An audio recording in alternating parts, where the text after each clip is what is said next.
Hey everyone! So for our next series, I'm going to do a series of videos talking about Swedish massage, and we'll break that down into 5 different types of Swedish massage. If you have been a client of mine, you will probably have experienced Swedish massage. You'll also probably have experienced deep tissue work, as well as myofascial release. Those are the 3 that I go to the most, but each of those has elements that break down further. So I wanted to show this series of 5 different Swedish massage techniques for you to be able to start to integrate either on yourself or on a friend or partner.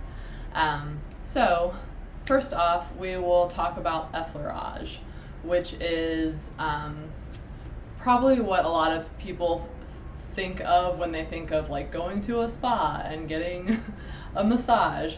I don't personally use it that much in my work, but it can be really nice for some folks, especially just as a way to ground or like slowly integrate for relaxation. The point of Effleurage is to move fluids and to lengthen muscles. So it's typically, you know, like a nice stroke up, like the limbs, you know, whether that's your arms or your legs. You always move from what we call distal, so farther away, basically, distal to proximal. So what that would mean would be like moving from the you can think of it as a longer distance. So moving from the farthest distance away to proximal, like close in, and it's always in the direction of the heart. So you're moving fluid in that direction, and because we're also working in this nice long flowing manner, it's helping to stretch and lengthen the muscles in like this way instead of straight down into the muscle, which is a different way to stretch the muscle, and that would be more deep tissue. So we're lengthening the muscles, and generally, you know, if I'm working on someone else, like the stroke towards the heart is going to be heavier, and then you can kind of just gently sweep back like a wave, so you get into a rhythm.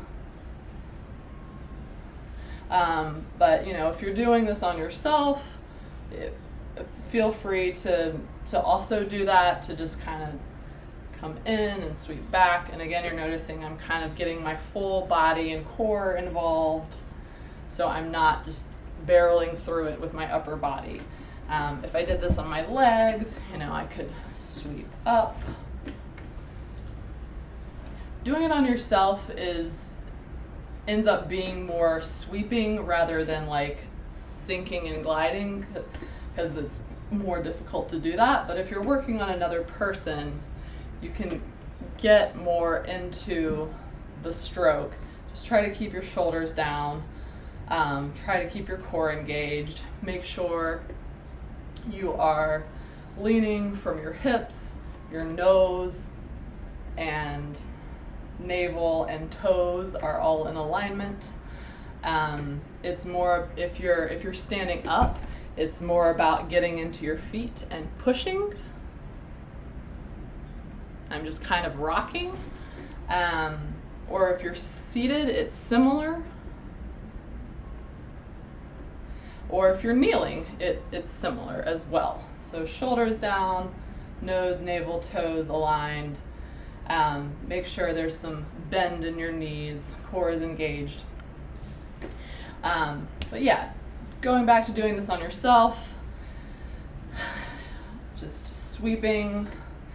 And let's see if there's anything else I wanted to share with you all.